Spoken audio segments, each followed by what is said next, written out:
In heartbreaking fashion, the Astros fall to the Rangers as their division rivals move on to the World Series. We will have I don't know if there's really much to break down here, but the season is over and there will be a lot to cover this offseason. Thank you for tuning in to Locked On Astros. Let's get started right now.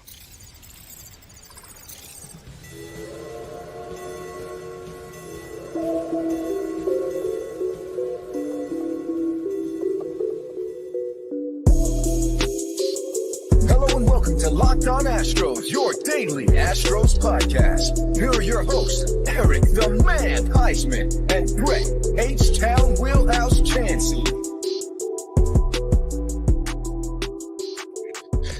We are Locked On Houston Astros, and we hope that you join us for a daily Locked On Astros podcast. My name is Eric Huysman. You can find me on Twitter at Eric Talk Stros. Find the show at Locked On Astros. Your team every day. Even after the Astros failed to go to the World Series, we were all hoping they would have some type of magic. But Brett, you just got back from the game. When you're not at Game 7 ALCS, where can they find you at? They can find me at H-Town Wheelhouse on X, Instagram, and TikTok. They can find me at Stros411 on X, Instagram, Facebook, and TikTok. Always positive, always Stros. Look, Eric, I can say this. There were times in this game where there was hope, but it just simply did not come through. But I'll talk more about my game experience. And so, yeah, here we go. Let's do the last postseason show officially for the Astros. But you know what? We're going to keep playing. We're going to keep doing shows. We're not ending Locked On Astros just because the Astros ended their season, right? Right. We're going to be doing this all off season, guys. We're going to be talking about what's going on with Dusty Baker. Are the Astros going to bring him back? What's going to happen with the catching situation? Martin Maldonado, is he going to come back? The Astros obviously need some more pitching help. So are they going to go out and get pitching help this year? And there's so many questions that we have to answer this offseason. And you can tune into us all offseason. We're not going away. We'll still be here with you all offseason, Astros fans. And make sure you go ahead and subscribe to us on YouTube and become an everydayer. Somebody listens to our podcast every day. Go and make us your first listen on Apple, Odyssey, Spotify, wherever you listen to your podcasts. Check out the Locked On Astros podcast. And thank you to everybody that's here. I know we're all frustrated, and I've actually looked up some counseling questions. So I'm going to be asking y'all some counseling questions. You going to ask me some questions? Are you I'll be asking you some questions. Yes, as a psychologist. So I'll be doing that partly through the show, but mostly, guys, I think we put all our hopes on Cristian Javier in this game, and unfortunately, it just didn't help. But normally when it's game time for Cristian Javier in the playoffs, he gets it done. And I know the Astros are no longer in the postseason, but if you want to go catch any of the Rangers games, if you want to go watch them in the World Series, are other things. We can promote like theater and concerts now. Let's not promote going to Rangers games. Let's not do that. Download the Game Time app, create an account, and use the code LOCKEDONMLB for $20 off your first purchase. Last minute tickets, lowest price, guaranteed. I guess we could always say Texans because Texans are playing pretty good. So I will flip the script. If I have a Game Time read tonight, I'll flip the script on that. I'm definitely not promoting going to that place. I don't even know if I'm going to darken the door of that stadium again. It's a weird place anyways. But hey, you got to tip your hat to the Rangers. They came in and they absolutely manhandled the Houston Astros. I mean, they didn't just beat the Astros. They pummeled them. It was a beatdown. Like that first inning, the Cristian Javier that showed up in the mound in the first inning, I had no idea that was going to happen. And it was brutal. It was brutal. Now, what I'm not tipping my hat to is Adolis Garcia, who did not get any penalties or anything for pushing two umpires. I'm not going to cry about that. Look, I mean, the Rangers beat you. They beat you at home. You could not muster. I mean, you had 14 hits today? Wasn't it 14, 15 hits from the Astros? And they only managed 4 runs. I mean, 12 hits for the Astros. Okay, yes. 12 hits, a lot left on base. Your pitchers did not show up today. Nobody was ready. JP France looked terrible on the mound. Urquidy was giving up stuff. And, someone texted me, why would you pitch to Adolis Garcia this game? And I'm like, have you seen the rest of the game? It wouldn't have mattered whether we pitched to him or not. But it was just one of these games where I felt after that first half inning, I just didn't know if things were going to turn around. When it got to be 4-2, Bregman hit that home run. I was like, okay, it's a 2-run ball game. Right. Yeah, we have a chance. And then the freaking wheels just fell off. But look, let me say this. All hope is not lost with this baseball club. A lot of people are acting like the Astros are done and they're not going to win anymore. That's simple. That's a dog water take. That's a terrible take, because this team is going to retool and refocus and come back with a lot of their core players.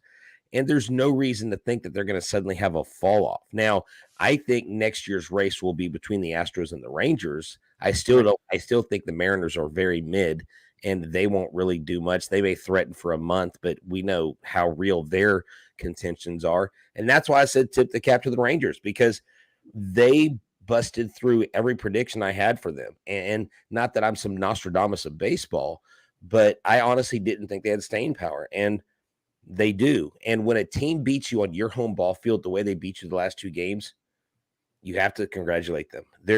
You can sit here in the comments and you can blame Dusty and you can say fire Dusty and you can say all these things, but this offense at home has to do with their mentality. And maybe in the long run, maybe there's a clubhouse shift that needs to go change. I think there's some philosophical things that need to change. I think they need to get on the same page. I don't think Dusty comes back. I don't think they have him back, but it's not us hating either. I just think that there's some differences between the GM and the manager at this point. No, right. I'm just commenting on what I'm seeing from our followers. Look, try not to be super negative right now. Right. It's easy to be negative. It's easy to be emotional, but we're here to kind of give you guys an even keel. All right. So, guys, I have a little assignment for you. I know everybody's a little bit upset right now. So I would like you in the comments, go ahead and put 3 things that you like about being an Astros fan. So this is positive things. This is from your psychologist, Eric Huysman here. So go ahead and put 3 things that you like about being an Astros fan. And I really want them to be positive thoughts. So that's while we're talking, let's go ahead and talk about that. So I know that we all kind of pinned our hopes on Cristian Javier. He got 1 out in this game. And it was kind of you expected this guy to go out there and just get the job done. But unfortunately, he got 1 out. He allowed that home run to Corey Seager. And this is what it was. It was a home run, a walk, stolen base, a long single, stolen base, single, and then he was removed from the game. So this was the guy that has been dominating. This is somebody that's been dominating for the past 4 postseason starts, 22 innings, only 5 hits allowed, 2 earned runs, 11 walks, 26 strikeouts. The 11 walks could be a little bit high, but he's been really good. And unfortunately, it just fell apart early. And the Astros tried to make the comeback. But when you take your starting pitcher out and after 1 out, it's hard to kind of bridge that gap. And the Astros did have the long relief arms to maybe get that job done. But no offense to Hunter Brown, no offense to Jose Urquidy, but they didn't have Jordan Montgomery out there to really kind of bridge that gap. And Jordan Montgomery has pitched well against the Astros in the series. So I just think that the Astros were at a little bit of a disadvantage at that point. JP France, the last time we saw him was in that Framber Valdez implosion. He did pitch good. 3 shutout innings, but in this game he did not look so good. So I think the Astros did wake up Adolis Garcia. I mean, he was already good, but he's had 5 home runs in the last 4 postseason games. This guy was on fire, and he carried the Rangers. And yes, the Rangers didn't only need him, but that guy was motivated. And did you see him turn around and give Martin Maldonado a stare after that 1 home run? He literally came back. He turned around as he was walking first base. He turned around. I saw that, and that's fine. Look, I get it. I mean, obviously, I've never been a pro athlete, but I get the emotion in that moment. I love what Chad says here. He says we have an amazing ownership. An ALCS loss is a failure, and Crane will make the necessary changes. I think that's true. And so at the end of the day, look, someone like Garcia beat us. Freaking Jordan Montgomery went out there on the bump and he got the win. And there's just, when you have no answers, when your only answers are 1-run rallies, I don't care who you're playing, you're not going to have success at the plate. And I just, to me, it's so telling of this team. To me, it's so telling of this team that like looking at Kyle Tucker, watching his body language, he was done mentally tonight. He was in the tank. And it's just, to me, it's tough to see because we've grown to love Kyle Tucker, what he can do, his MVP type of status that he can bring. He's got a very high ceiling, 5-tool player.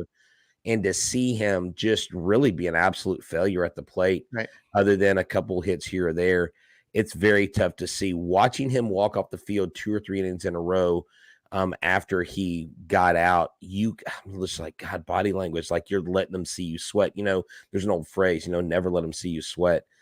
And I felt the intensity from the Rangers. So, when they hit that first home run, I was like, oh God, they came in with the killer instinct. This is probably not going to end up well. What I hear you saying, Brett, is that you felt like it was over early in the game. And we do need to talk about this a little bit more. And so definitely some things we need to talk about. We'll talk more about the game.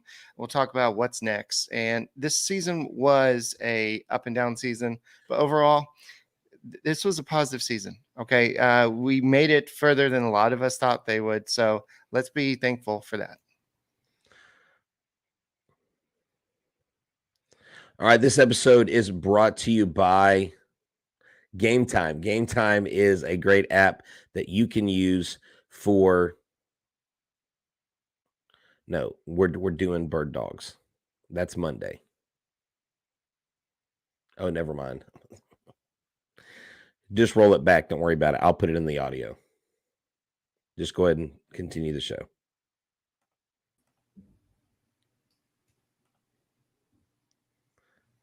Okay. All right. Just keep going. I was on the wrong thing. It's okay. I'll add it in the audio. It's not a big deal. Okay. All right. So looking at today's game, they had a lot of runners on base. They had a lot of people things that could have happened. It just, you had the situations where the wrong person came up. Michael Brantley was 0 for 5 today. His batting average for the series or playoffs was 179. Tucker's 150. His OPS was 517. You had Bregman, who he was batting below 200 before today's game, but he had an 8-something OPS. But he had a home run. He had his 4th home run in the playoffs this year. And Altuve, he hit another home run off of Leclerc, but it was a little bit too late. So I'm just there's some chances, like you said, they had runners on base. But unfortunately, it wasn't like chunked together like it seemed to happen with the Rangers. No, there was, like I said, 1-run rallies. You're not going to get it done. There's really not a ton to say about this game tonight. It was out of reach in the beginning. Once it went from 4-2, and then they just went off from there. There was just no, because the pitching wasn't really doing their job. The defense wasn't there. It was a complete opposite of what I thought. And look, now, both of these guys have the same identical record. Dusty has not won a Game 7. Bruce Bochy has not lost a Game 7. And I thought the law of averages would play in our favor tonight. And so it's just awesome. So I'm going to put this guy in timeout. Another thing that's happened is the only time this has happened where a home team has not won a game in the playoff series was the 2019 World Series that the Astros participated in. So this is twice that the Astros have been inept at home. And this sucks. it sucks as a fan because you go out there. I don't know how much people spend to sit like right behind a dugout or all that, but you spend all this money to go out there and root for your team.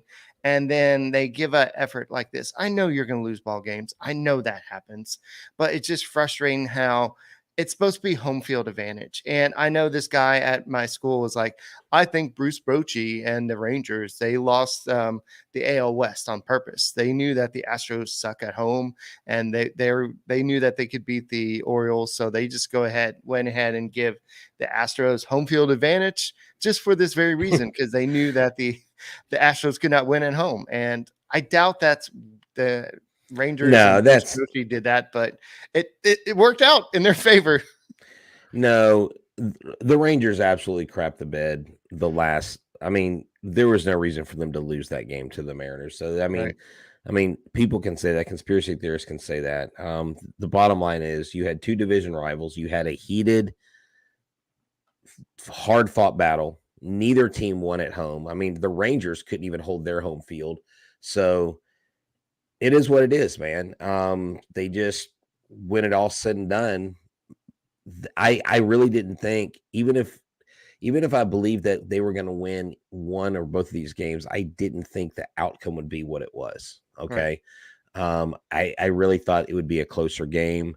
I thought it would be I thought it'd be a shootout. I thought if there were a lot of runs scored early, that it would be one of these marathon games, and it just simply didn't end up that way. The Astros had chances and they failed. Right. They had base runners and they failed, and the Rangers just absolutely capitalized tonight, and they just did damage. I'm trying to find this. We have a breaking news sounder, don't Uh-oh. we? I thought we had breaking news sounder. Anyway, I can't find it, but breaking news. This is not official or anything, but according to Athletic and multiple sources, Dusty Baker said tonight that he'll take some time to think about his future. But quietly, he's been telling people inside the organization and outside that he's planning to make 2023 his last year managing. So, yeah. Yeah. So, wow. Go. So he's out. So someone asked us earlier, who's up next for the Astros? I think Joe Espada is your first guy. Some people I'm talking to said that they wouldn't be surprised if Brad Ausmus wasn't bantered about. And I know he didn't have success or whatever he is with the Angels, but he would be someone that they would probably look at. Someone said AJ Hinch is coming back. No, we don't want Ron Washington. Sorry. But yeah, so look, I mean, I think Espada is your top candidate. You wonder, are you going to change anything in the position, the pitching, the hitting coaches? Is any of that going to change? Snitker has been talking to Cleveland, so the Astros hitting coach could possibly be heading to the Guardians as a manager. So that may change. You've got Cintrone on the staff. He's been here forever. Well, who will Espada keep? Who will go? And so it will be interesting. Brett's already given him a job. Well, I don't know anybody else you go get. I don't want Kepler. I don't want him from the Giants. I don't want Showalter. Right. I don't need another old baseball guy. I want someone who is younger, who knows the vibe and understands the culture here in Houston. And I think Joe Espada is the perfect guy to bring in, because he knows the system. Terry Francona, no, he needs to retire. No, Francona is not gonna come here. No more older managers. We want to look. Bochy is like the only manager his age that's probably worth like bringing in, right? The poor guy can hardly walk to the mound. Like, I feel bad for him. Like, he looks like he's in pain when he's walking to the mound. Right. But gosh, he just has a calming presence. And you got to hand it to Bochy, because Bochy came in here and he said, I'm not coming here to lose. I'm coming here to win. And God dang it, he may be their X factor this year and may have been what those young players needed. And so I guess we'll see what happens with them. But with us, I think it's Espada. Yeah, I think so too. So I don't think this is our last time. I think we'll have a couple more quotes, but some thoughts by Dusty. Thoughts by Dusty. All right, this is Dusty Baker on today's loss. It's not easy to accept or say, but we got beat. and asked why did he continue to pitch to Adolis Garcia, you got to pitch to him at some point in time. That's baseball. He was hot. He's been hot the whole series. He's got us. And I think there's one more quote. Where is the other quote? I think that was it. Maybe there's another quote. But anyway, Adolis Garcia did win an MVP. I think we all kind of knew that was coming. So from this point on, the Astros need to figure out what's next. I know that Dana Brown came in after Dusty Baker had been here for a couple of years. So I know that typically a GM likes to hire the manager. So who knows that Dana Brown even likes Joe Espada as a manager. So he may want to bring in somebody else. I know that the Astros really did want to bring in, if it wasn't for Dana Brown, Brad Ausmus probably would have been your GM here. So just keep that in mind. So, but we can continue talking about this. We can talk about what's next for the Astros overall, but definitely this game hurts. And I know that a lot of us need some time to think about it, some time to reflect, and just maybe get some tickets for next year. And this episode is brought to you by Game Time. Yeah, that's right. Game Time is that app that you need for all your ticket needs. Now, look, football, basketball are here. You've got comedy shows. You got concerts you can buy tickets for. Don't worry about buying stuff for baseball anymore. You can buy for other events. Last-minute tickets, flash deals, zone deals. They've got them all. Views from your seats, no matter when you get them. You don't have to plan months in advance. You basically get them as you're walking up to the concert, to the stadium, to the Texans game, to the University Cougars game, wherever it is you're going. The last-minute seat deals are phenomenal. I've done the zone deal before, and I have not ever been upset about the great prices that I get. And this is what you need to do. You need to download the Game Time app, create an account, use the code LOCKEDONMLB, and you'll get $20 off your first purchase. Terms do apply. Again, create an account and use the code LOCKEDONMLB, and you will get $20 off your first purchase. Flash deals, zone deals, last-minute deals, tickets in minutes on your phone. You don't have to run through your email. Download the Game Time app today. Last-minute tickets, lowest prices, guaranteed. And don't forget that if you are going to go watch any of the football games or basketball games or any other sport that is still playing, then go watch them at Hooters. Why? Because Hooters makes you happy. Great wings, great brew, and the world famous Hooters girls. And hey, this Thursday, come hang out with us at Galveston. There is a Hooters pageant, and you need to get tickets to that. So contact Galveston Hooters and find out if they still have room left. It's going to be a great event. Eric and I will be judging that pageant there on Thursday in Galveston. And it doesn't matter where you are in Houston. You could be in Humble. You could be in Katy, Pearland, Sugarland. You could be in the NASA area. Wherever you are, there is a Hooters close by. Monday through Friday, 2 to 7. They have happy hour, 10 p.m. to close. They have specials all week. $3 Blue Moon drafts, $9.99 Michelob Ultra pitchers. And most importantly, tell them that the guys at Locked On Astros sent you. Have a good one.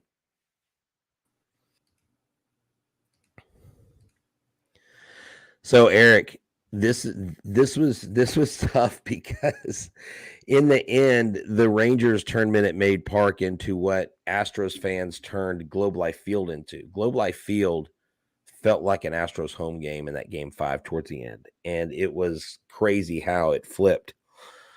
But Minute Maid Park's a lot smaller and a lot more intimate. Right. So the big Globe Life Field, it did make like a huge, like, we did make a dent in the place, but in Minute Maid Park, oh my gosh, like it made my skin crawl, like how loud they were.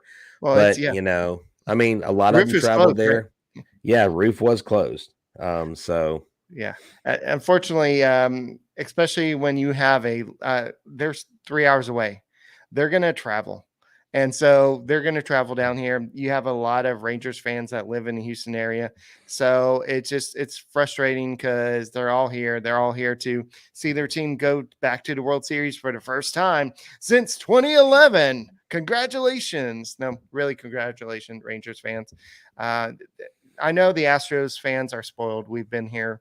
This could have been 3 straight years that we've been to the World Series, but yeah, it sucks. And I told y'all, I think said it last night. If the Astros don't win, it's going to hurt, but it's not going to be the end of the world. This team has been on a great run, and this team has the potential to continue this great run. So I'm not going to do what you think I'm going to do and freak out. I know we're all going to be sad and be like, what are we going to do? Are we actually going to watch this World Series, whoever's going to be in there? But just remember, 7 straight league championship appearances. That's the second longest streak all time. 7 straight postseason appearances. That's a 4th longest streak of all time. 4 pennants in 6 seasons. And that's one of 9 teams all time that have done this. So the Astros still are, if you're not going to call them dynasty, they are a mini dynasty, or they are a local dynasty, or whatever. We see them as a team that no other teams have done what they've been doing. So yeah, I mean, look, from what I hear, the consensus on the word dynasty is 3 rings. Okay. Right. So if they come back next year and they win a ring, the dynasty conversation is really actually kind of a tired conversation, because it's a circular argument. Because if you and I have opposing views, all right, and you're a fan of another team, but I believe wholeheartedly that what the Astros have done, the sustained success, 7 straight ALCS, 4 World Series, 2 titles. Well, that to me, that dominance in a league doesn't happen. Only one other team, no other American League team has done that, number one. Number two, the only other team that's done those many 8 LCSs in a row are the Braves, and they did 8. But if you are dead set on the 3 rings thing, it doesn't matter what the Astros do from here on out. And if they lose this, does that knock them out of dynasty contention? I believe it's a dynasty. The major sports writers in this country believe it's a dynasty. And fans that oppose, you know what? Newsflash, Eric. People who aren't Astros fans don't think it's a dynasty. Oh, wow. Well, you know what? They also don't think we won 2 championships. Well, the record books say differently. So, build a bridge and get over it. If I believe it's a dynasty, it's a matter of opinion. And that's the problem with the nuanced conversation about what is a dynasty. And I know some Rangers fans that do believe it, but I don't need other fan bases to validate what I know is true, or what I think, right? Like, my thoughts on this team being a dynasty aren't validated because you suddenly give me the okay. I'm not looking for approval. It's a dynasty, period. I'm not going to argue it with somebody who doesn't think it is. And that's my point. I get so sick of hearing the conversation because person A doesn't think it is. Person B does. Boom. And it goes back to 2017, like whether somebody accepts 2017 or not too. And so I think somebody said, I don't know if it was Jeter or somebody said it. Yes, they did what they did in 2017, but look at their sustained success. They've done this. They've done all this since then. And so they've done this without this. So definitely we're going to probably have more time to really break down Dusty Baker's decisions. But I just really think that right now, like I've got some actual quote from Dusty Baker.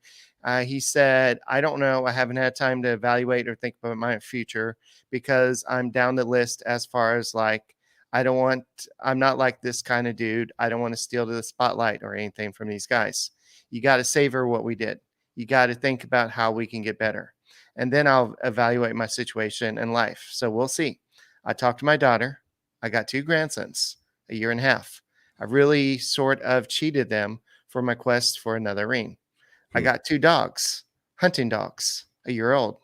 They wouldn't even know me when I walk in the house because I haven't been home since February the 10th.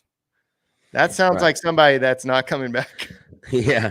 So, hey, Ryan here says, dude, I live in Mississippi and I saw 3 other people in Astros shirts today, and this is Braves country. So the Astros are over with the fans. In other words, the Astros have won the fans over. And this guy says, okay, I'm a fan of both teams, but I feel like this game they did it was very close playoff against them. And I have to hand it to the Astros. They played their heart out. Look, the Astros to get here,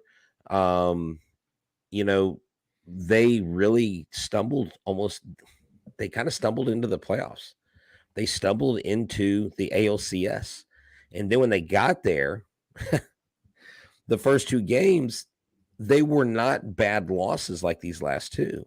And when they went to Arlington, it was like, oh, okay, here's the team we've been looking for. Is this the team I've been looking for? Oh, there you are.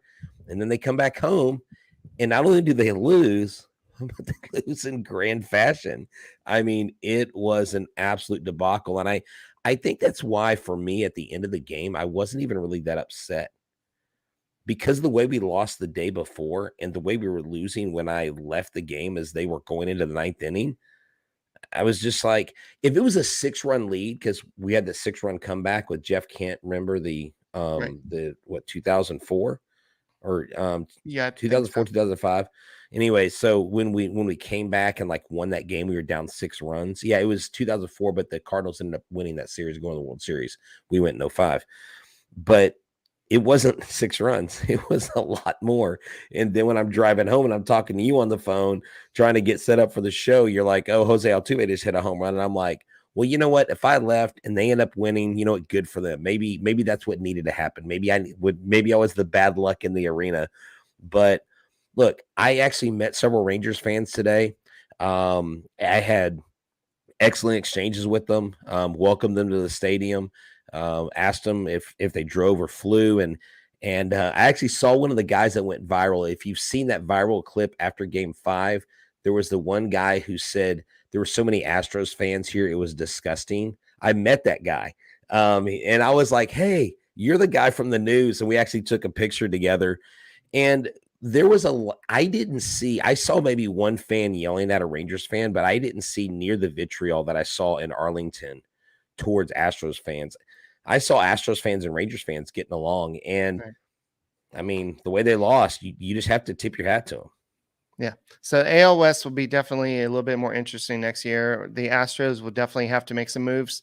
They have a GM this year. That's the difference from last year. The Astros had no GM and no sense of direction. So we'll have to see if having Dana Brown as the GM this year will help kind of structure what their plans are. But that's what we're here for. We're here to kind of discuss all off season.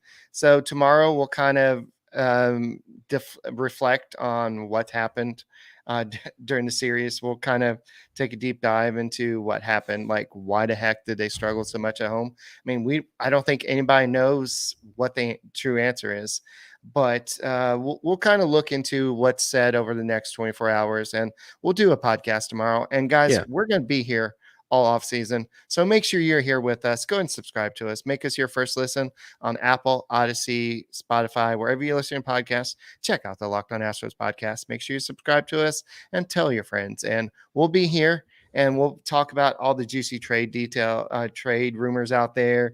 And if the Astros make a trade or sign a big time free agent, there's going to be a lot of stuff this offseason. There's a lot of other stuff. I think we need to look back over this season, look for the stars, look for what we need this team to improve on. And look, going forward, like the future of Kyle Tucker, how has this playoff run help him or hurt him? A lot of people are saying it's hurt him financially, but we'll have to see. But hey, guys, thanks for tuning in to Locked On Astros. We are your team every single day. This has been a great season, Eric. I think you and I have had a blast. We're almost at 10,000 subscribers. I want to make it there by the end of the World Series. So go subscribe to our YouTube channel and make sure you become an everydayer. And hey, Brooks, thanks for saying hi to me. Tell everybody in Louisiana we said go Stros. I'm H-Town Wheelhouse. He's Eric the Man Huysman, and we are your only Daily Astros podcast. Leave them out, Eric. Go Stros. We'll see you tomorrow, and we'll be here all off season.